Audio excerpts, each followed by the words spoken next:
Good afternoon, ladies and gentlemen. أهلا وسهلا بكم مشاهدينا الكرام. Today we have a special episode about a program. A lot of people ask about it. It's called the Startup Visa Program. We brought you the experts and we will talk to them, we will ask them, and we will see how we will end up with it. Mr. Wael Ghul is going to address the questions. You know Mr. Wael, he's on the corner left top. We have Mr. Marshall Ring from MTA. We have Mr. Abid on the left corner left, and myself here from the Arab Immigrants, Samir Hamad, your host. So, Bismillah ar-Rahman ar-Rahim.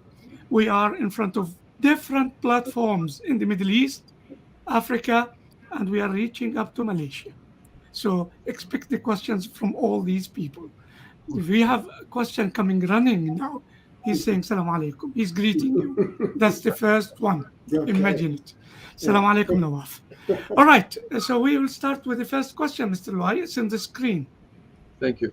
Thank you, Mr. Samuel. Good morning, I guess, or good afternoon, everybody in Middle East and Africa and Asia and so on. Thanks for following us. As you can tell, today's show is in English, as we did in a few other shows when we have different hosts.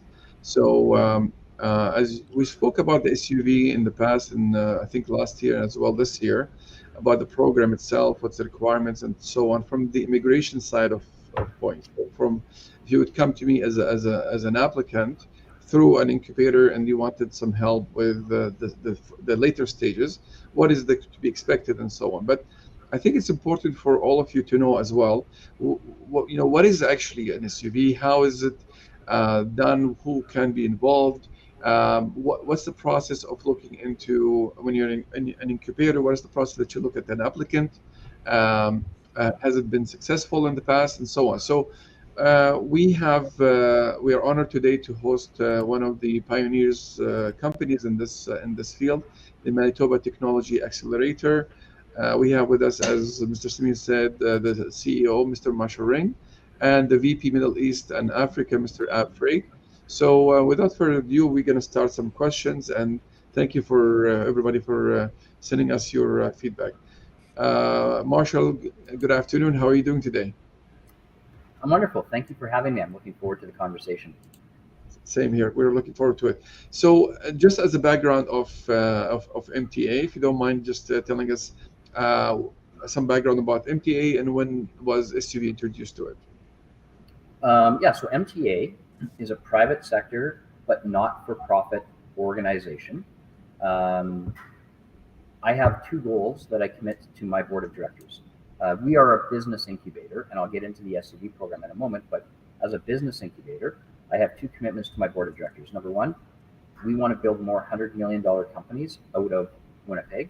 And number two, I want to make Winnipeg the startup capital of Western Canada. So as a business incubator, we spend our days working with disruptive technology concepts, trying to translate those into functioning businesses, and then helping those businesses scale. The SUV program stands for Startup Visa Program. And that's one of our main areas of focus recently. MTA is what's called a designated entity by the Canadian government.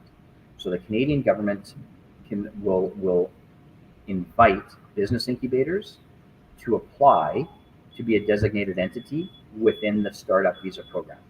And if you're a designated entity, that means if you work with a client, you can issue the client a letter of support.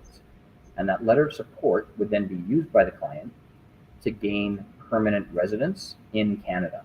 So when I see the question on the bottom, what is SUV? So SUV is a Canadian government program intended to attract business people and entrepreneurs to Canada. The trade-off would be, we think that, so some folks might want to move to Canada. Maybe it's for cleaner air or stable government, or they just like Ab so much they want to come be his neighbor. Whatever the reason, if you have an innovative idea that has the ability to scale and create jobs for Canadians, we can fast track you along your pathway to permanent residency. So the Startup Visa Program is a Canadian government program which designated entities can work with applicants in and help bring people to Canada to grow their innovative business. Wonderful. So maybe just for our followers and our viewers to understand MTA role even outside of SUB, as a business incubator, as you indicated earlier. So can you share with us some one or two stories that you had in the past of people coming to you and then you guys helping them in growing their business? Yeah, for sure. So actually, I think I saw a question flash up. When was MTA formed? I'll tell you a little bit about our origin story. So, as a good storyteller, I will say never let the facts get in the way of a good story. So I'm going to sort of change a couple of the facts in the story, but I think it helps inform why we were created and how we help people. So MTA was established in 2004. And as a not-for-profit, we have what are called founding members. We don't have, like, typically for-profit companies will have shareholders that own the company. A not-for-profit has founding members. So the founding members are the National Research Council of Canada and the province of Manitoba. And the reason that MTA was created was the National Research Council of Canada, they had an organization out of Winnipeg, and they found a way to move a 3 Tesla magnet such that it could be used in intraoperative surgeries. So someone is getting surgery on their brain, trying to remove a bit of a cancer. You don't want to take out too much of the brain, but at the same time, you don't want to leave any of the cancer in. So what they were able to do is figure out a way to take that magnet and move it in and out so that the surgeon could get real-time images and understand how the surgery was going. So that was a very technical issue that the physicists at the NRC were able to solve. So they tried to build a company around it, and the company started to fail. It didn't gain traction. And then a private sector individual came in and bought the company and started to run it with private sector management skills, whereas before it was being run by the NRC scientists. And so, there was a quick assessment done, and what had changed? The market hadn't changed. They were still looking to sell into intraoperative surgical hospitals. The technology didn't change, but management changed. And the way they went about commercializing the technology as a result.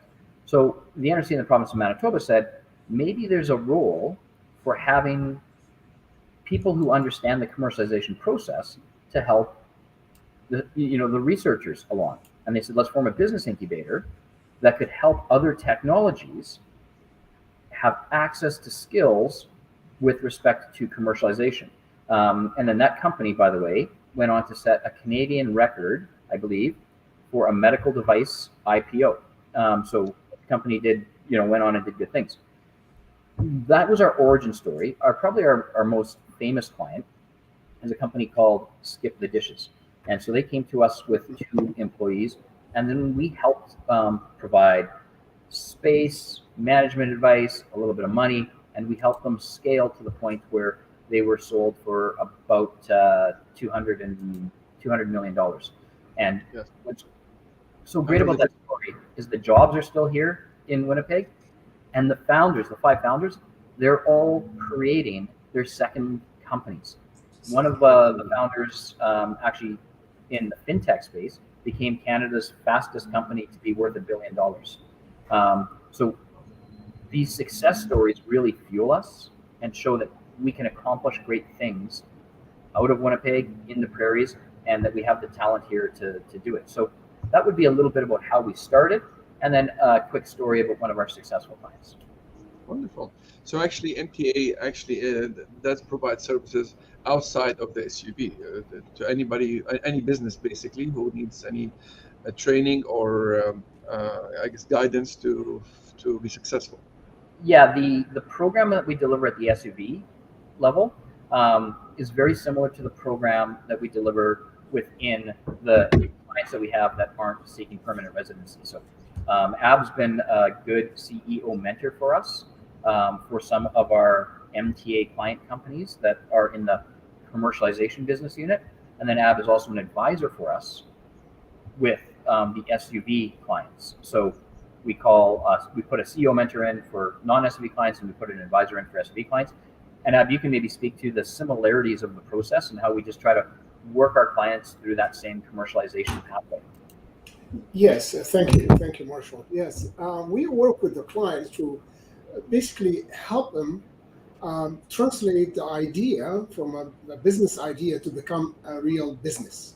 So we work with them to improve the maturity of their product, whether it's on the marketing side. So we work on the marketing side, the technology development. We assist them with the technology development.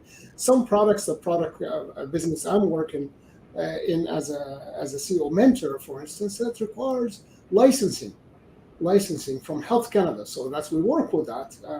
We work with the entrepreneurs to achieve the Health Canada license, and then after that, with them getting the product to market, and so we assist them with the marketing side. So we have clients that come through the SUV program, and they come from different technology, different track. And so we have SUV advisors like myself and others can assist them, whether it's a medical device, whether it's engineering device, whether it's a nutrition supplement, all of the different developing an app to help with recruitment at universities and schools. So that's what we provide as an SUV advisors and CEO mentors. We take the ideas from idea stage to become a real business, and so that's what we do. Yeah. Very interesting. Very interesting. So, because our clients who are watching, and mostly from overseas, they're very interested in coming to Canada to start their life here in Canada through different programs. And I keep telling there are over 51 immigration programs in Canada. So there's so many different ways. One of which is a successful one is the SUV. So in your opinion, who would be, when you have so many applicants coming to you, who would be the perfect candidate or applicant for an SUV in your organization? Yeah. So I guess before I get into the perfect candidate, what I would say is one of the strengths about the SUV program compared to the other, say, 51 programs, is there is no age. You don't get scored by your age, and you don't get scored by your level of education. So I think sometimes, maybe a 55-year-old business person finds this program really convenient for them, as opposed to some of the other programs where, more geared towards younger immigrants. In terms of our perfect candidate, the criteria for the program, as set forth by the Canadian government, are that you need to have an innovative business and one that can create jobs for Canada and scale. We will deal with anybody.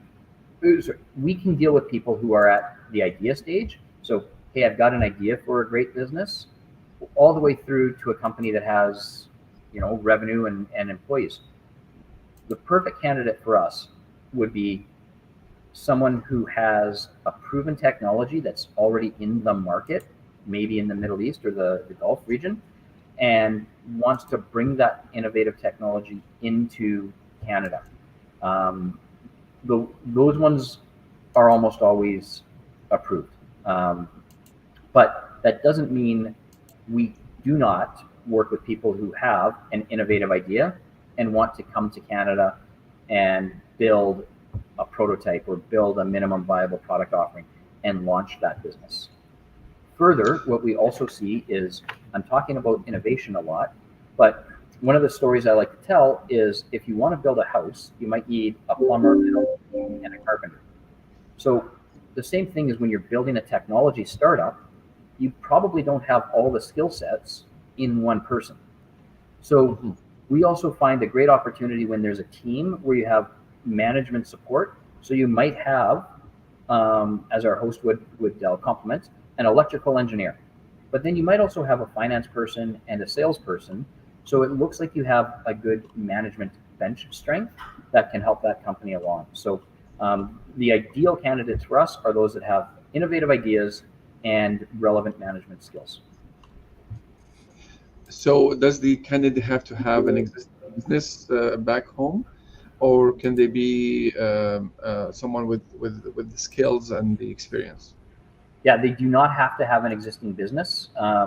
The requirement is that when they do come to Canada, they incorporate a business here in Canada. But if someone's just, figured out something pretty cool in their basement or in their garage, and they've got a full-time job somewhere else, and they want to come launch that business in Canada, that's perfectly suitable for the program, and we have a lot of expertise in helping, as Ab did say, translate that idea into business. Marshall and Ab, I've also met clients who came through the SUV program who came from a medical background. They, inventing a medical device or an instrument, for example. Can you tell us more about that, please? Yeah, another great example, and that goes back to they might not, in that case, a lot of times the doctors or the medical professionals may not be able to invent or build the prototype, but they see there's a need, there's a market demand for it based on their own experiences. And then from that, they might hire an engineering firm to build the device. But again, that's where we see a great alignment with the management of the team. So someone's got a medical background, they've seen a gap in the market, they've hired someone who can help build the prototype. So that's a really solid example of a strong application. Great. So when I'm visiting overseas, my offices are doing seminars, and someone raised their hands and said, "I have a question about SUV." The first question they'll ask me is, "When do I get my PR?" And I tell them, "This is not you're not going to get your PR by getting your SUV. This is, as you said correctly, you're taking them halfway through to the PR process if they qualify to continue afterwards." So that first part of the process, the support letter and so on, in a very brief couple of minutes, can you let us know from your experience what is involved there? Yeah, so I'll talk generally about the immigration process through the SUV program. If someone applies to us and we accept that someone, and then we issue them a contract. Once they sign the contract, we issue them what's called a letter of support. So we issue that to the client, and we also send a copy of it to the Government of Canada. So I'll use the word IRCC, and that's the government department we send it to. Once the client has the letter of support, that they can use to start, that's what they use to start their immigration process. You can choose to apply for a work permit at that point, which enables you to come to Canada. Or if clients want, they can stay back in their home country and just wait until they get PR so that there's more certainty. But we don't control the immigration timelines or the process. The Government of Canada, IRCC, does have that data up on their website about the length of time for PR. So we can control letter of support, and we can issue a letter of support usually within, if someone gives us a successful application, we can get it. One of our competitive advantages is speed. We can get that application reviewed within 21 business days by a third-party screening committee. Then we can issue a letter of support 5 days after if the client is accepted. So generally speaking, within 30 business days, a client who is accepted can have a letter of support to begin their immigration process. That's correct, and that's right. That's one of the things that is very attractive about MTA compared to other incubators. Everybody's great, but you always look at when you're a client overseas, you always look at timeline. I'm very famous. Anybody who works with me is very famous of me doing a timeline with an arrow and breaking it down to section, because people visualize it and then they don't start selling properties because they want to leave. I tell them, just hold on. This is a long time process. We're going to take some time. So absolutely, I think one of the strong advantages of MTA is the process time, is how fast it becomes. Another question I'm asked, and I'll leave that entirely to you to answer or say it depends, is the fees, estimated fees usually with your organization for an SUV applicant. Yeah, I'm perfectly comfortable communicating that. And when we get responses, we'll always communicate this is our answer. The MTA program, we give one-to-one business advisory services. So as mentioned, Ab is a business advisor. subject matter expert mostly in the ag space, but also has capacities in other sectors. So we work with clients for a period of 18 months. And we never used to have a defined time period because pre-COVID, people would get their PRs in about 16 to 18 months. And then it dragged out after COVID and they're still trying to catch up. So we said, well, it's not fair for us to keep someone until they get PR. So we think 18 months, that worked right for us previously. So we have an 18-month program. And within that, we charge every month for the program. Now, the fee depends on the size of the team. If you're a one-person team, we charge $2,100 a month. And then for every person that's added to the team, we add another $500, and we also give more services. So it goes, one-person team is $2,100, a two-person team is $2,600, a three-person team $31, a four-person $36, a five is $41. And again, that's applied out over 18 months. That's good. That's a very good point that you raised, because people might understand this incorrectly by thinking an SUV applicant is a one-person applicant, but actually an SUV application can include up to 5 people in the same application. Yeah, and then going back to my analogy of building the house, we think it's powerful when you've got 2 or 3 people on that management team that bring different skill sets that can help that technology advance. And just to from an immigration side, and anybody who watches me for the last, I don't know, 5 years or so, knows that every time I say anything on here, I say this is not a legal advice. This is just general information. Don't take it and build something on it. Call me if you need anything. But as a general information from my experience in this field, in this program, an SUV applicant, when we say, for example, an application with 3 people in it or 5 people in it, that doesn't mean only the person. So the person is allowed to come to Canada with his or her family. So it's an actual a family. Is when we say 1 or 2 or 5, we're talking about one family, and so on and so on. That's correct. Yes. Yeah, so there could be, for instance, 5 people, and every applicant has 3 members of the family, 4 or 5 members. So it's so it's going to add to. If you're from the Middle East, probably 8-9 members. Yeah. And I wanted to add also what Marshall was saying about the screening committee. Some of the things that differentiate MTA SUV program than others is that we have advisors, myself is one of them, but we have some of the best business people in the province here in different, and not just in Manitoba, actually throughout Canada, that is specialized. You have expertise in the medical field, expertise in agriculture, expertise in engineering, expertise in medical devices, and so on. So those were the ones that they would be assigned if they get accepted in the program.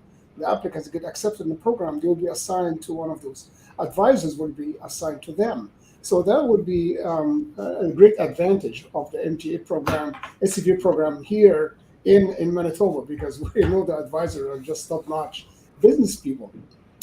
As well, Marshall mentioned about the screening committee. The screening committee is also made up of excellent business people in the province here that can assess the application based on its merits. And one of the things Marshall mentioned, when you have 5 people or 3 people or a number of people in the committee, we look at, sometimes I serve in the screening committee, and we look at, and I have some notes for one screening committee coming up. So we look at the application, the applicant's skill set. So they are matching a skill set that will match the business that they are looking to start here in Canada. So that becomes a factor to look at as well. If they don't have the skills, but they have the one of the abilities that Marshall said, maybe they're a plumber, but they need an electrician, right? So that's where MTA can come in as well. There's another arm of MTA or associated with MTA called Juno that can provide services like that, can help people with the other aspects of the business that are maybe lacking themselves. So just to, again, I ask these questions from the years I've been asked these questions. So if we have an application, an SUV application with, let's say, five members on the team, and as Marshall and Ab said, um, they're a team to make something successful. So, very great example they provided when you build a house and so on. So now, can one of those members, uh, their skill is that they are the financial contributor, and the other four are the technical and inventors and so on. Yeah, you need to have an active role in the business. If your contribution is just writing a check to finance the business, I don't think that would qualify you to be part of the team running the business. So in that case, though, I think what would be a natural segue would be if it's the person writing a check, they might want to take on a position of writing budgets, managing budgets, making sure planned use of funds are going forward, and taking a role on that way. So again, not everybody has to be an engineer that builds something. You can have other roles within the business, but just passively writing a check and not being involved in the business would not meet MTA's criteria. That's exactly right, and it's a perfect answer. And it doesn't. It used to be the case in Canada many years ago that there were immigration programs where you could invest 500,000, 800,000, 1.6 million, and after a few years you get the PR. That's not the case anymore. Most programs now require the investor to take active role, to actually be producing, to not to be in any passive position anymore. So this is a question, and I'm going to share it with you. The question is, how many successful applicants or around did MTA assist through the SUB process? And again, I'll leave that the question to you. Sure. So we've worked with over 750 files now. We currently have about 475 active clients. Wow. And everybody asks, well, what's our success rate? And it's hard to say what our success rate is, because if we have 475 active clients, like really, we've probably had about maybe 100 to 150 graduates. And then some of those graduates are still waiting for their PR process, because again, our program's 18 months, PR sometimes drifts into, well, it's longer than that. But we can speak to rejections, because when we get rejections, the client does come and ask us for, help, advice, and to prove the case. I think we've probably only had a handful of clients where IRCC said not the right fit, or it's being reviewed. But I of that 750, maybe a handful didn't have been rejected, and those are usually the clients that don't put in any work when they're in the program. And then, so when IRCC asks us, can we see, so we record activities monthly, and we have a fully auditable back-end process where we can show the efforts and initiatives that the clients are making. And if it says, well, the client never showed up for meetings and they didn't try to build their company for 6 months, those are ones that aren't going to go forward. That's correct. Yeah, that's correct. Can I add to that about the success rate as well? Yes, some of the success or failure, I guess, of not getting through their work permit or PR. Some of it, what I've seen, some are not related to their applications. They're related to other things, especially the PR side. As you know, I've been an immigration lawyer. There are many aspects that immigration would look at as opposed to just the application for the SUV program. So that's, I just want to make sure. Yeah, it's very, very important point because who are listening to us, you need to know, as Marcia said correctly in the beginning, the MTA can take you only so far in your immigration application, in your PR application. They take you to the part where they are responsible to help you in the business, support you with a letter, make sure you're committed. But there is the immigration part which continues after that is not in their hands or any. It's really within your immigration process, and whether you as a candidate or your family as well as a candidate would be accepted or not for the PR process. But as far as coming to Canada, starting your business, doing the obligations that MTA has committed to. That's their role, and that's what they would do at that point. As any good incubator would do. I met with Ab, as I said, for lunch. We had a wonderful time, and we are very excited to for anybody who are listening to us, our followers, our offices. We're very excited to. I think we'll be hosting them in coming seminars in the summer. So I hope Marshall can join us as well, and you'd see Egypt in different eyes in our Egypt office or Dubai office or Jordan office. I think you guys are gonna have a wonderful experience. I can speak about the people I meet there, very highly qualified individuals, very high skills, very innovative candidates, very good command of English language, as well as we have in those regions a lot of universities who are Canadian universities in Egypt and Dubai and so on, American universities. So the culture, the understanding of how to live in Canada, what is expected in Canada, is already established in many of those candidates. So it's very promising candidates. And what we're hoping to do in these seminars is we will actually, first of all, filter through our marketing the right candidates. So when they're attending the seminar, we are looking at the ones that seem to be the most likely to be good candidates, and then MTA can explain their role, see if there's a good fit, and hopefully we can help as many people as possible. Our goal as a law firm, immigration law firm, and I told you about my story. I came an immigrant myself. So our goal is to make sure that you don't fall in the mistakes that new immigrants come to Canada and ask the wrong advices, or it's very well known that our culture likes to help each other, so they give you as many advices as possible, and some completely irrelevant and leads you somewhere in the wrong direction. That's why lawyers will make a lot of good money, because we fix problems. so us in the beginning, come to Marshall and Ab and ask them what to do in the beginning, right? See if you're good candidates, and then this way we avoid going in the wrong field. So I'm gonna end up unless you have. I don't want to take your time. I know you're very, very busy, both you guys. So I want to end up with maybe one question, a general question. I want to say, and Mr. Samir, if you could kindly please, in the bottom, put the contact information as well when you're rerunning this for MTA as well, if you don't mind, so that they can be reached directly. I want to ask a question: is what kind of advice you would give to those who are listening to us today and who are, they feel that they have an idea or a business or a concept that they can actually come in and benefit Canada and especially Manitoba with? Yeah, I'd say the advice would be, reach out to us. We're happy to answer questions, help the process along. We've got a very defined application process. Most people can do it on their own. The one thing in terms of other sort of, I guess, advice I would say is, you mentioned it earlier, MTA does not help with immigration.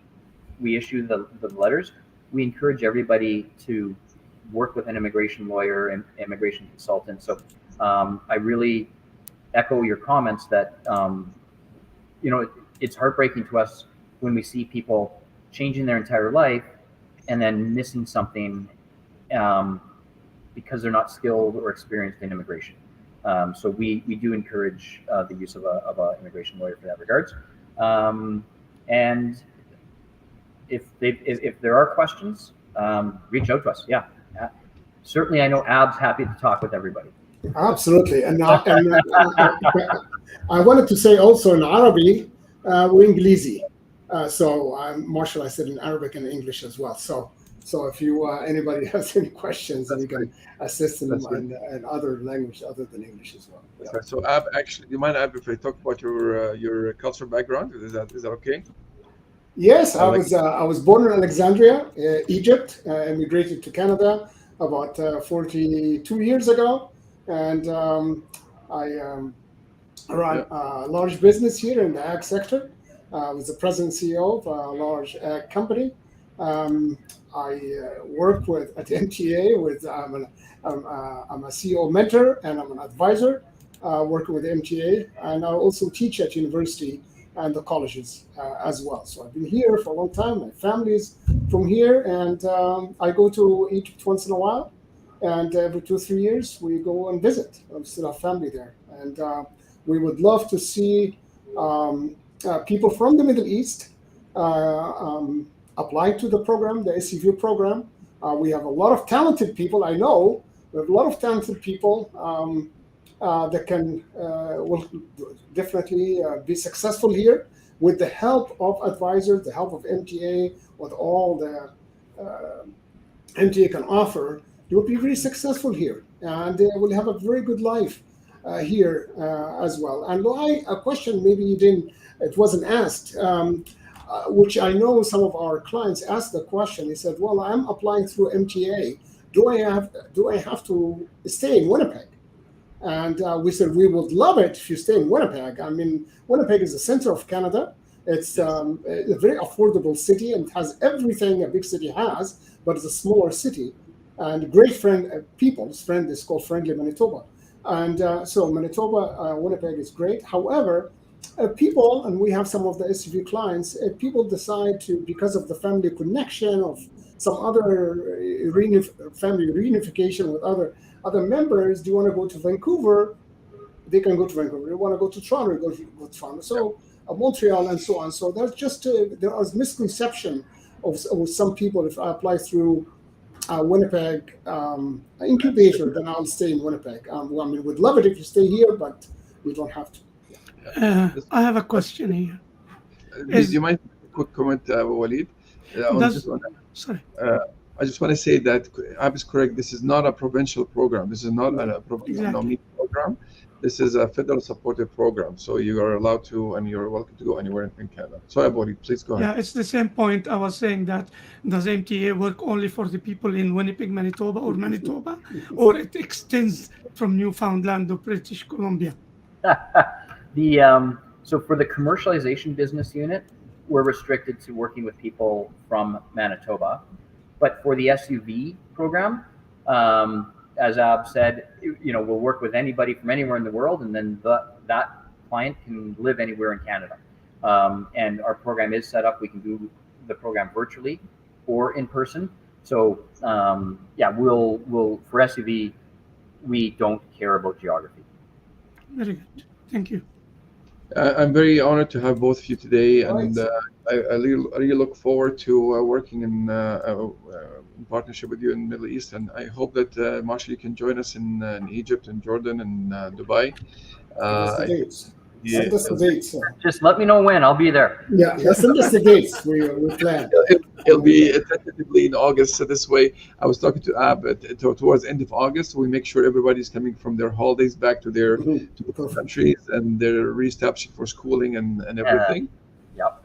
It's from a strategic point of view doing this.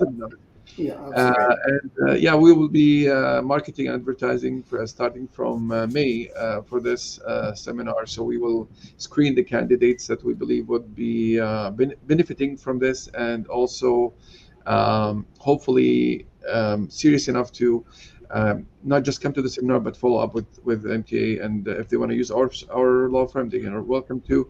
I always say, because both Marshall and Ab are new to our Facebook page here and live, I always say in every show, I say this is not an advertising to my law firm, and I always say that please go see any law firm you want, any person you want.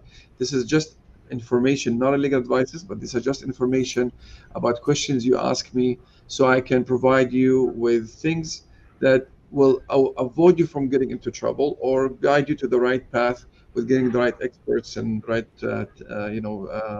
wonderful partners that you can come to and work with. So use any law firm you want. It doesn't matter to me, as long as you step on the right path and try to avoid falling into troubles. And if you do, then call me, and we'll see what we can do. Great. Samir, yeah, thank you. Thanks a lot. Samir, I'm curious. We see a lot of questions come in the bottom. Are these from people are listening, or yes? Yeah, can you share maybe a Yes. question maybe to for that would I'll state put for two maybe questions because of the time. yeah. This one is in Arabic. Mr. Light can go ahead with it in English. Uh, this So is it a says, question, and this is it. See, the question is here, starts with here. sure. Okay. So this one says, I'm sure Ab can read that as well. It says, Assalamu alaikum wa rahmatullah, meaning peace be upon you. It's a greeting in Arabic that mostly for Muslims, but everybody using it. He says, أنا استشاري مشاريع ناشئة. I am a consultant for startup operations. I provide services for younger, I guess, age group, and also for anybody who's starting new businesses. I have a few questions. Number one, so I didn't read the last one, Abori, if you don't mind going Yeah, back. I'm just putting things together to make the idea complete. Yeah. Thank you. Let's say number one, there are lots of projects, especially in IT projects and in the specialized project, that the owners of which, and I'll wait for Walid, the owners of which are looking for investing or growing new technology for agriculture. Would this be one of the things that MTA would consider? Basically, technology or innovative in agriculture. Number Yeah. two, Sounds like what a is good? Sounds like perfect. The answer is yes. Yeah.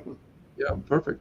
And the second part is what is the lowest amount of funds that is needed to establish a project, and what is the advantages that the applicant and the acceptable SUV applicant uh, can receive. And the last one, I'm sorry if I'm putting them all together. The last one is number three. Abu Walid, sorry if you don't mind Yeah. going He back. says, do you have offshore? Okay. Yeah. No, what is the things that is needed to establish a corporation, and can we work in that corporation for somebody who is offshore? So the last one, I don't mind answering, but the first two, please, if you don't mind, guys, helping us with. So the Yeah, first for one, the amount agriculture. of funds required. The Canadian government does have what's called settlement amounts. Yeah. So the applicant, depending, I think, on their family size, has to have sufficient settlement funds that they have to show as part of the application process. That has nothing to do with MTA's SUV program. With our SUV program, we would like the applicant to have enough capital that they can hit milestones in their business.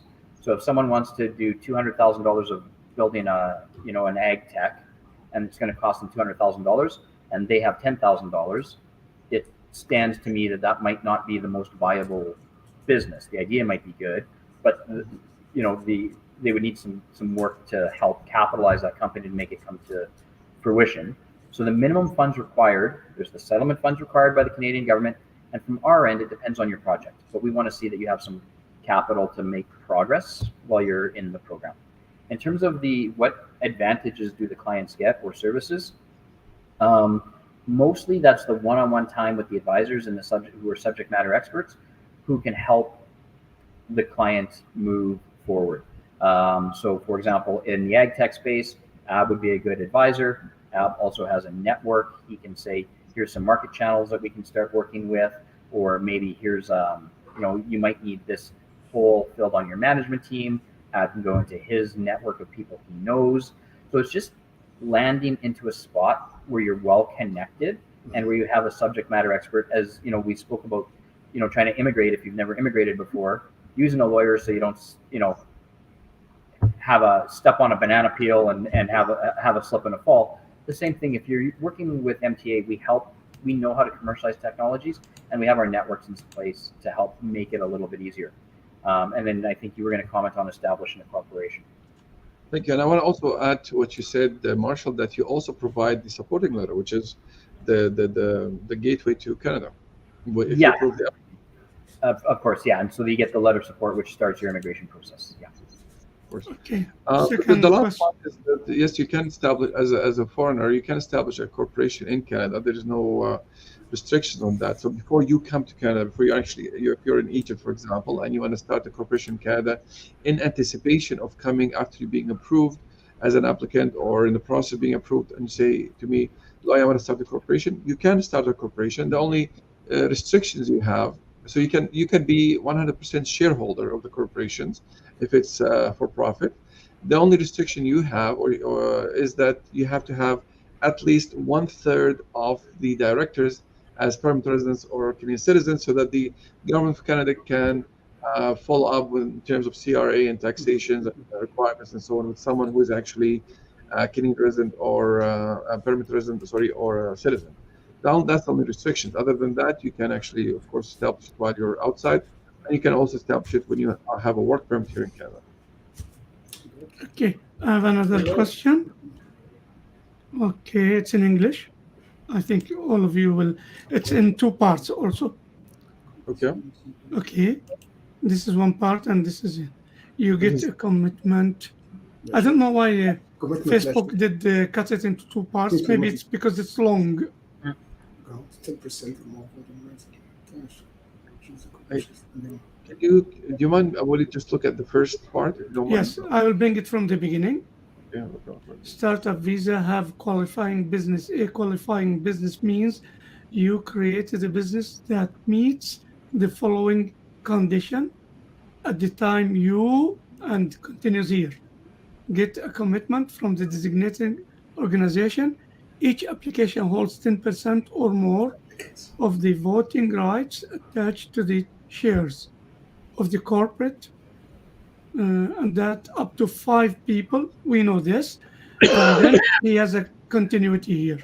That's something Loy can answer too, but yeah. It's long, but Yeah. The requirement there is IRCC wants to know that combined, the applicants have, I'll call it, control of the company.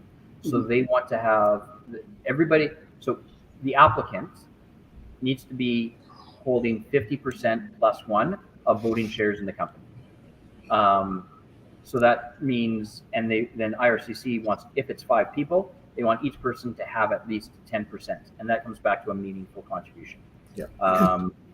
In most cases, the applicants own 100% of the company, but I think IRCC is just trying to prevent someone from, for example, buying shares in Ford Motor Company and then saying, I'm going to come over here because I'm a shareholder in Ford Motor Company. So it's not really their business, right? They're just a shareholder with such a minuscule amount. So the shareholder requirements are just ways to, again, make sure that the people that are applying are involved with the business. okay. The question came in Arabic, as you see.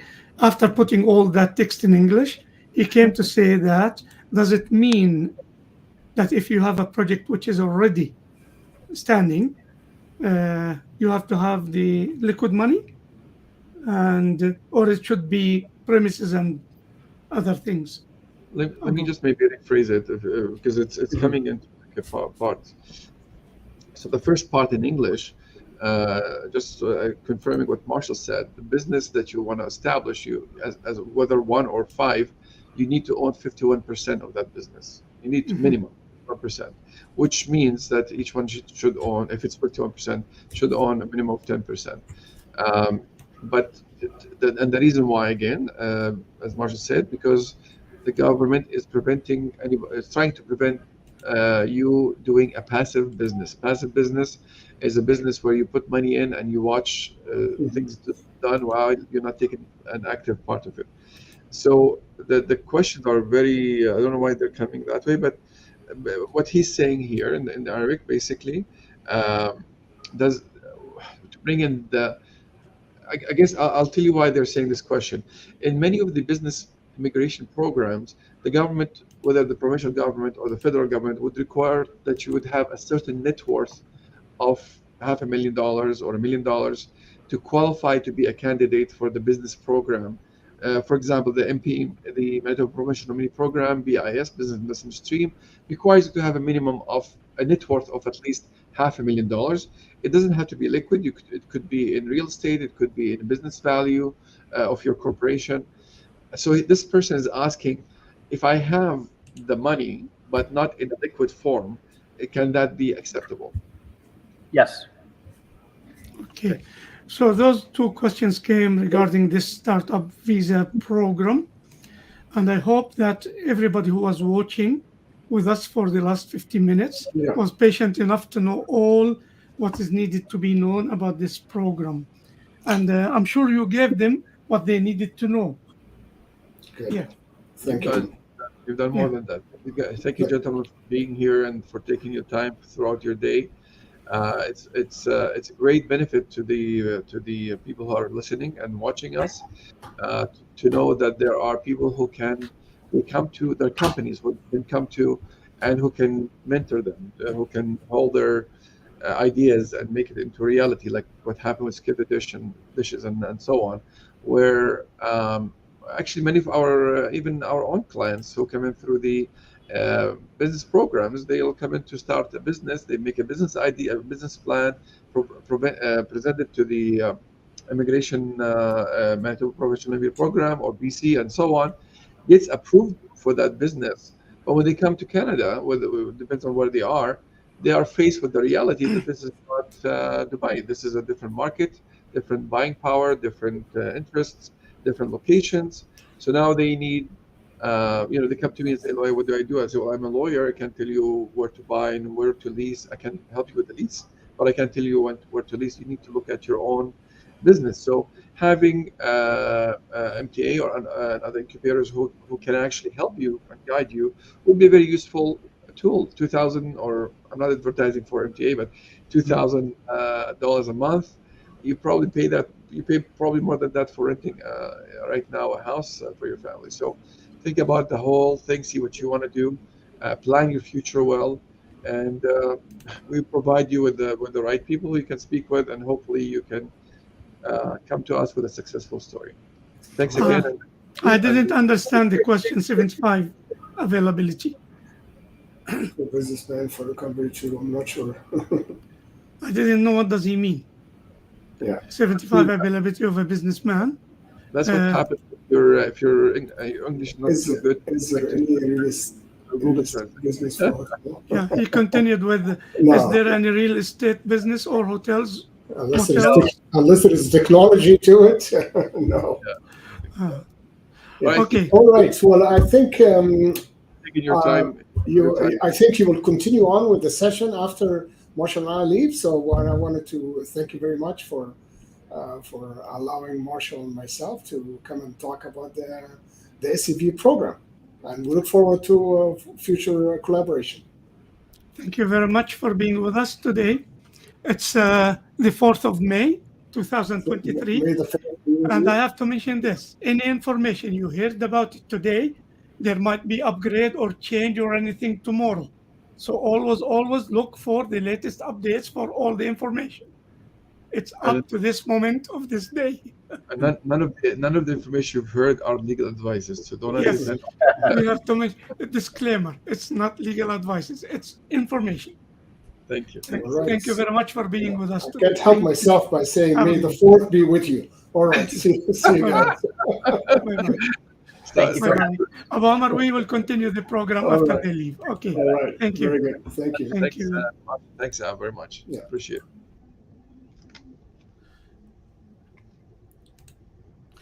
اوكي جمهورنا العزيز، اهلا وسهلا بكم ومرحبا مرة اخرى معكم ابو عمر عشان نجاوب على الجمهور اللي مستنينا. نشوف هذه بدنا نشيلها، خلص ما خلصنا. alright، وحنجيب الاسئلة تبعتنا. احنا كنا هنا وفي عنا اول سؤال بقول لك يا ابو عمر، بسم الله الرحمن الرحيم، اذا سمحتوا وكان بالامكان قمت بالزيارة تقديم فيزا زيارة الأخ بعد ما صار الزلزال، وبناء على التسهيلات اللي عملتها كندا قدمت لعائلتهم في حلب طلب. بعد ثاني يوم طلبوا منهم البصمات للزوجة والابنة، ولكن الزوج لغاية اليوم من 20 يوم ما طلبوش إشي إله. في طريقة لتعجيل الموضوع يا أبو عمر؟ طيب مرحبا جميعا، بسم الله الرحمن الرحيم. بس اخلص زي ما تقول، نخلص السيشن الاخير مع MTA. ليش احنا جبنا لكم MTA مشان نتابع معكم. هو فقط MTA واحدة من الشركات اللي في مانيتوبا هنا، اللي هي اللي بسموها بزنس انكيوبيتر. بزنس انكيوبيتر بالعربي يعني شركة بتحتضن البزنسز اللي بادية جديد مشان تساعدها في النمو، مش فقط للإميجريشن SUV ولكن لأي شيء، أي نوع من البزنسز.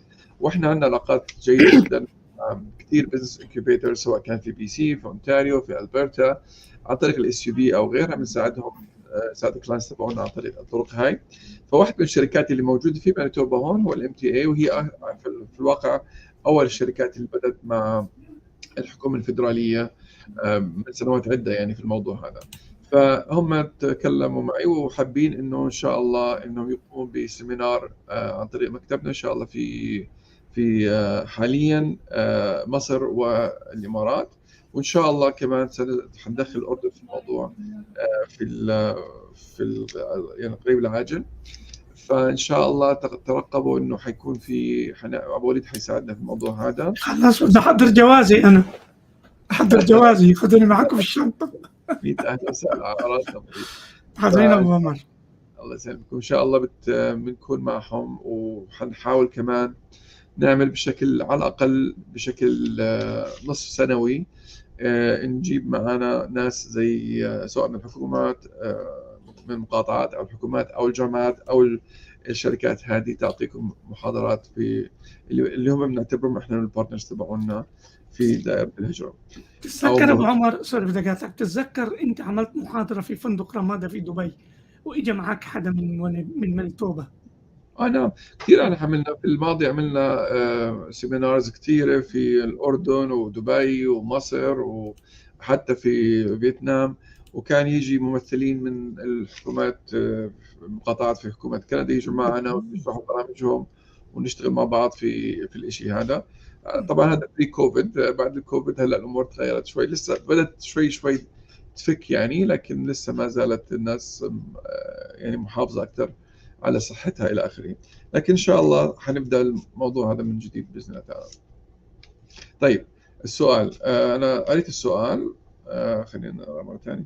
هو اخي الكريم، اختي الكريمه، صح انه صار في تسهيلات من الحكومه الكنديه بعد الزلزال الاخير اللي حصل في الدوله الشقيقه سوريا والدوله الشقيقه تركيا، وبالحالات للأسف اللي توفت والأضرار اللي حصلت للناس. التسهيلات من الحكومة الكندية أغلبها هي تسهيلات مادية، يعني زي ما أنتم لاحظتوا في الماضي كانوا بيقولوا إنه في الماضي القريب، أنا بحكي إنه إذا أنت تبرعت للناس المتضررين في الزلزال ب$100، الحكومة الكندية حتوافق المبلغ هذا إلى آخره. أما البرامج الهجرة زي مع الأونروا أو اليونايتد نيشنز والأشياء كلها للمتضررين من الزلازل لسه ما تفعلتش. يعني في تصريحات نعم، وفي جاء السؤال هذا قبل عندي في المكتب هون، شخص سألني السؤال هذا في المكتب عندي هنا قبل تقريبا أسبوع. نحن في انتظار الإشي هذا أن يفعل بشكل قوي وإيجابي، لكن لم يتطور على الصعيد اللي احنا بنفكر فيه. ف يعني ما زال هناك، اعتقد حيكون يعني اسابيع عده حتى نوصل للمرحله هاي ان شاء الله. عفوا ابو وليد، انا مش سامع صوتك. سوري. الجيران واحد جاب شاكوش وبدق، فكان صعب ان انا اخلي الصوت يوصل لك فسكرت ميكروفوني. سبحان الله. طيب في عندنا اخت فاضله بتقول انه عندها اولاد ايتام ابوهم مات لكن كان كندي، فحصلت لهم على الجنسيه والجوازات.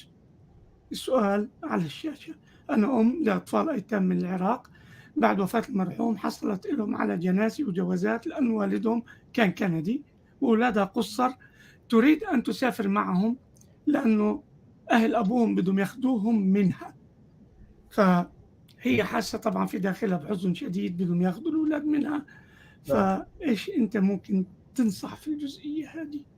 نعم، بسم الله الرحمن الرحيم. هو طبعا بكون في هناك على الأقل ما يخطر على بالي حتى الآن من غير ما أعمل أي ريسيرش، هناك برنامجين يعني يسمحوا للأم هذه بأن تقدم إلى الهجرة إلى كندا لاصطحاب اللي تكون مصطحبة مع أولادها هناك. طبعا كونها هي من العراق أيضا هذا يعطيها دعم أكبر، لأنه الوضع هناك شوي صعب ما زال، سيكون أسهل لينا إحنا كمكتب محاماة أو لأي محامي إن شاء الله كندي بيكون هجرة متخصص بالهجرة، يعني إنه يعمل الحالة هذه بشكل قوي مع الأم هذه، بإنه يجلبها إن شاء الله لكندا، بما إنه الأولاد نفسهم الكنديين من مصلحتهم أو من أهم من الشيء المهم لهم إنه يكونوا في كندا بعيد عن أي مخاطر على حياتهم أو صحتهم إلى آخره. فإذا هناك على الأقل أختي الكريمة برنامجين أنا أظن أن ينفعوا لك. يفضل دائما أنك تعمل استشارة قانونية حتى أعرف التفاصيل الدقيقة عن حالتك وإيش يعني وين واصل الأمور معك، إيش سويت في الماضي إلى آخره، حتى نستطيع أن نكمل إن شاء الله مع بعض وين آخر شيء. طيب في طالب اجى على بريتش كولومبيا، هذا سؤال نشيل هذا بس عشان نميز انه في سؤال تاني الان. الطالب هذا اجى على بريتش كولومبيا، اجل الدراسه، اجى على مانيتوبا، حصل عرض عمل من شخص في مانيتوبا وعاوز يقلب الفيزا الى عمل، لأن هو ما درسش في الكلية تبعته في بريتش كولومبيا وأجل الدراسة، وبعدين بلغ الكلية إنه هو مش هيدرس معها. السؤال صاحب العمل ما عندوش مانع يعطي له MTA، قال له بس قبل ما ابتدي في الإجراءات اسأل إذا بينفع ولا ما بينفع. فبعت لي وبتراجع، قلت له اسمع لما أقول لك فيش عندي تفاصيل كتير غير إنك أنت كنت طالب وما درستش، وصاحب العمل مستعد يخدمك ويعمل لك MTA. في المعلومات القليلة الصغيرة هذه إيش في ممكن نقوله؟ نعم، أرجع أقول إن هاي مش نصائح قانونية إخواننا أخواتي، هدول بس معلومات عامة. فهلا الشاب اللي ذكر قصته، ليش أنا بضطر إني أحكي معه أكثر شوي حتى أعرف هو قديش من الفترة اللي قعدها في BC بدأ الدراسة أو ما بدأش خالص دراسة، يعني هل هو أصلا راح المعهد يوم يومين ثلاثة من بطل، ولا نهائي ما دخلش المعهد دخل على كندا وبعد هيك راح مكان ثاني. هذه مهمة. ليش؟ لأنه أنت من الشروط اللي أنت بتكون موافق عليها أو يعني متفق مع الحكومة الكندية فيها، إنك جاي طالب. يعني إذا أنت أخليت بالشرط إنه أنت طالب وحتى ما درست أو ما حاولتش إنك تدرس، يعني في عندنا مشكلة لازم نحلها بالأول قبل ما نحول إنه الستاتس تبعتك لشيء ثاني. مش مشكلة عويصة، لكن لازم تنحل المشكلة هاي. إذا أنت حاولت تقدم تحول الإقامة تبعتك من study permit ل work permit، وأنت لم حتى يكون عندك أي سبب في عدم البدء بالدراسة، ممكن يكون الأسباب اللي أنت وصلت فيها لكندا لما تيجي تقدمت على الدراسة لكندا كان عندك وضع مالي معين، كان عندك وضع صحي معين، كان عندك وضع عائلي معين. بعد ما جت لك فيزا الدراسة لكندا تغير وضعك بشكل يعني قوي جدا، بحيث أنه ما قدرتش تكمل. يعني إحنا بدنا نحكي معك عشان نعرف إيش اللي صار معك حتى نستطيع معالجة الأمر، ثم من بعدها التقديم على الوضع الثاني اللي هو الورك بيرميت. طبعا موضوع ال MTA هذا موضوع آخر مش هنتطرق له، لأنه بيدخل في مين مسؤول عن دفع مصاريف ال MTA والى آخره. كل اللي أقول لكم يا أخواني وأخواتي المتابعين، زي ما قلت لكم في الماضي قبل هيك، أنت كعامل أو بدك تشتغل، ليس مجبور أن تدفع أي من مصاريف ال MTA أو مصاريف التوظيف إلى آخره. هذه مصاريف على صاحب العمل. هلا في ناس بيجوا يقول لك ما هو مش حيوظفني إلا إذا دفعت له من تحت الطاولة. أنا بقول لك القانون إيش الصح، وأنت إذا اخترت شيء غير هيك الأمر يعني يعود إليك ويعود عليك. فانتبه من النقطة هذه. والسبب بالأمر هذا إنه بعد هيك لو اتضح أنك أنت دفعت فلوس إلى آخره، لن تكون المشكلة على صاحب العمل فقط، هو يغرم، أما أنت فتسفر. يعني في شيء أكبر بكثير من إنك تعمل شيء غلط يعني. طيب هناخد سؤالين ورا بعض، في واحد مهم بعد هذا، بس هذا أنا إذا سمحت، أنا من سكان غزة، بدي أقدم على هجرة لكندا، بدي أعرف كيف أقدم، وأنا ما بعرف أحكي غير عربي، ما عندوش إنجليزي ولا فرنسي. أنا طباخ بشتغل، كيف الطريقة للتقديم مع الشكر؟ ما معي شهادات ومش دارس غير للصف الخامس. إذن وهذه حالة عامة، أنا عشان هيك أخذت السؤال هذا. في ناس كتير ما كملوا مدارس واحترفوا مهنة ومعهم مش فيها شهادة ومعهم مش لغة. هدول إحنا كنا زمان بنسمع بيدفع يقطف الفواكه والشجر والزراعة، لكن لما يجي بده يهاجر، الهجرة مش بدها لغة أبو عمر؟ نعم أخوي الكريم. أنا أبو وليد، يعني أنت سبحان الله حكيت معي بالسؤال هذا من أهل غزة اللي هم قريبين جدا من قلبي، يعني لمعزة أهل غزة بشكل خاص، ولوجود أقاربي في غزة أيضا. يعني ربنا سبحانه وتعالى يوفقكم ويبعد عنكم أي ضرر، ويجمعنا وإياكم عن قريب جميعا يعني. آمين يا رب، آمين. إن هناك جالي اليوم أنا يعني واتساب مسج، الله يسامحهم، واحد من بعت لي إياها فالله يسامح اللي مش بعت لي إياها، الله يسامح اللي كاتب الرسائل والدعايات هذه، لأنه بتغذى على مصائب الناس والوضع السيء اللي هم فيه، بيعطيهم معلومات سيئة جدا وغلط. مش هحكي اسم الشخص مش هحكي اسم المكتب أو اسم الشخص اللي عامل شيء هذا، بس واحد بيعمل دعاية بيقول تفاصيل فيزا لكندا، النوع الأول فيزا سياحة للشخص زائد تكت الطيران ب $17,000 أمريكي. النوع الثاني فيزا هجرة مقبولة 100% للشخص ب 18,000 يورو، والعائلة كاملة 30,000 يورو. يا والنوع الثالث حرام. فيزا لجوء ب $1,000. ومدة الإنجاز، شوف النقطة، مدة الإنجاز في فيزا السياحة مع التيكت أو في الهجرة المقبولة 100% للشخص أو للعائلة 45 يوم فقط. أبو عمر حول لي إياها، والله غير أعمل عليها حلقة. حول لي إياها، ما حسيبه. حرام اللعب بعواطف الناس وفلوسهم. ترى إحنا ما خلصناش لسه من اللي راح على مصر واخد الفلوس وبقول حولوا على المحفظة. الناس مش ناقصة الناس.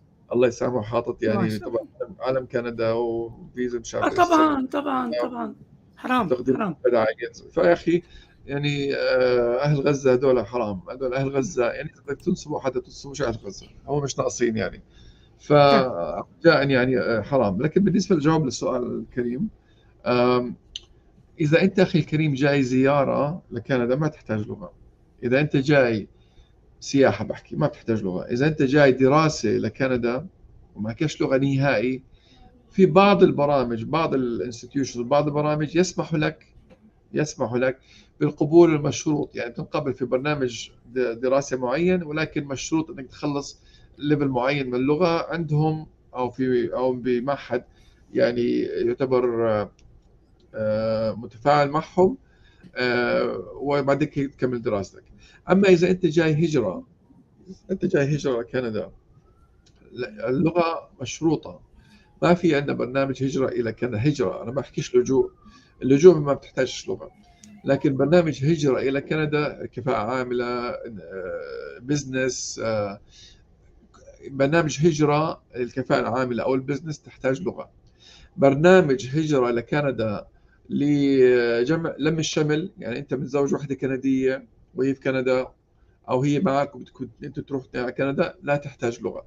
فبدك تنتبه في بعض الأشياء يعني لا تحتاج فيها اللغة بالهجرة إلى كندا، وهناك بعض الأشياء لا يمكن أن تأخذ الهجرة من غير اللغة. لا يمكن أن تأخذ الهجرة من غير اللغة.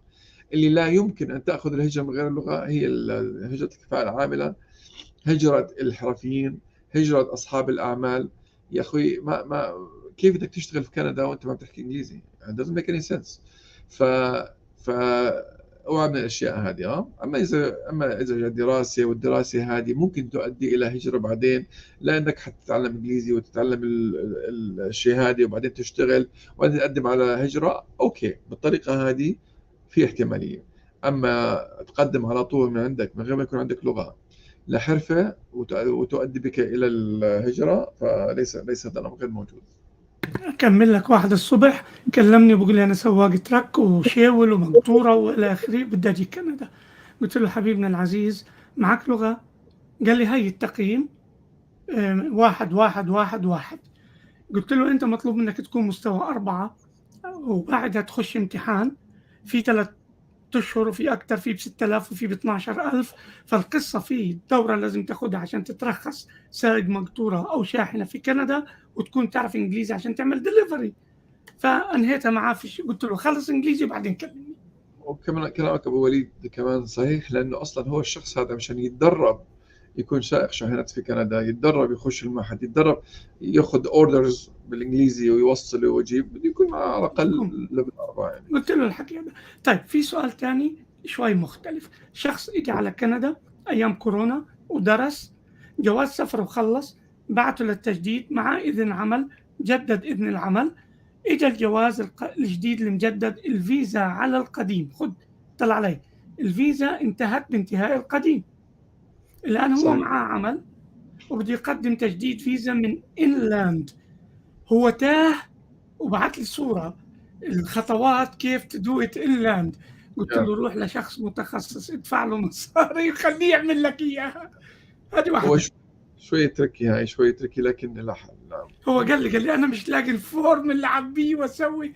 فامه في امريكا وبده يروح يزورها، بده يقدم على القنصلية الامريكية في كالجاري عشان ياخذ فيزا لامريكا، فلازم تمام. يكون عنده الفيزا على الجواز الجديد.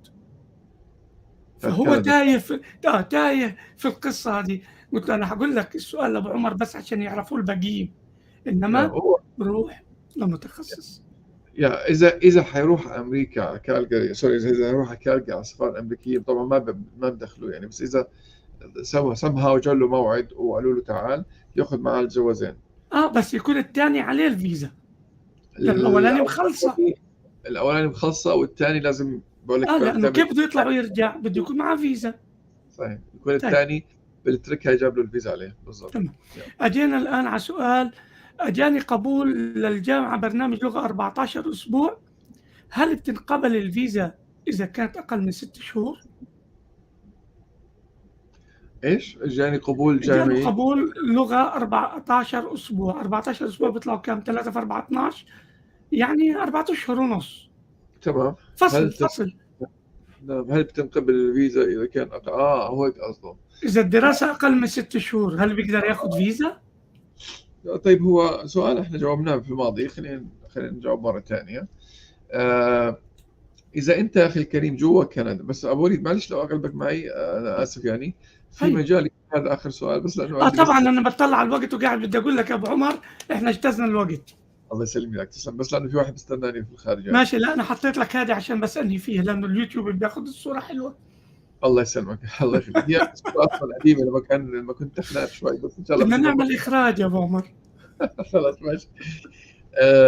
تمام. بس اخواني اخواتي، اذا الشخص جوا كندا وجاء قبول دراسه لغه او غيره في برنامج دراسه اقل من 6 اشهر، لا يحتاج الى فيزا دراسه. المنطقي طبعا، هذا انا بحكي لك انت جوا كندا وعندك TRV زياره وجت لك قبول تدرس اي شيء اقل من 6 اشهر، ما تحتاج تغير الفيزا تبعتك من سياحه الى دراسه. اذا انت خارج كندا وبتقدم على برنامج للغه، هي الاربع اشهر هذه دراسه، يعني احتمال كبير جدا جدا جدا ما تقبل، لانه البرنامج لازم يكون على الاقل فوق الست اشهر.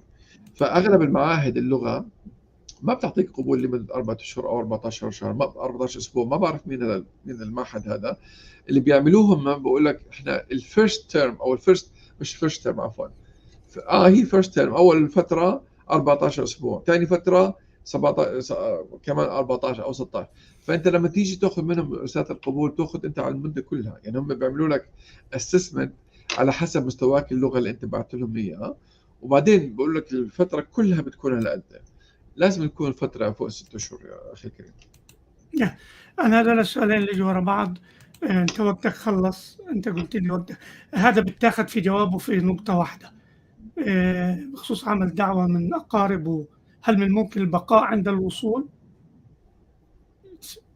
ضمي. عمل فيزا الدعوه من هل الأقارب. ممكن ياخذوا رفض؟ الله أعلم. في ناس كتير بتاخذ رفض وكل مسوغاتها موجودة. قصدي اذا هو قصده البقاء بعد عند الوصول، قصده يعني ريفيوجي. ما قالش، لازم بدنا تفاصيل. طيب نعم. هذا من ناحية، وهذا اللي حننهي فيه نهائي خلصنا. اوكي.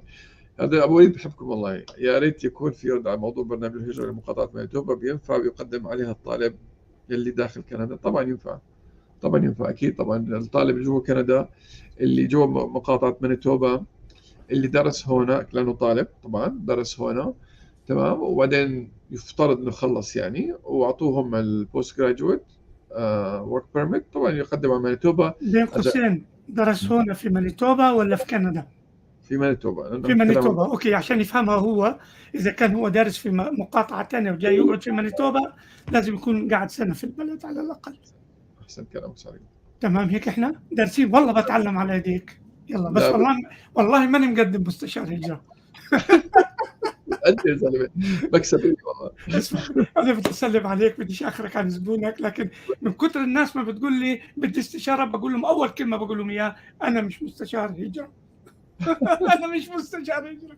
شكرا كثير ابو عمر، الله يخليك، احبك في حياك الله، وخذني معاك في الجوله تبعتك اللي بتفكر فيها. يلا تعال يا على راسي ترى والله. انا من 2018 ما طلعتش من وينيبيج مانيتوبا، خد بالك. انا قليل ما بشوفك اصلا بعد الكوفيد. لازم طيب، هتشوفني كثير. يلا، الى اللقاء. السلام عليكم ورحمه الله وبركاته. الى اللقاء، مع السلامه، مع السلامه. مع السلامه.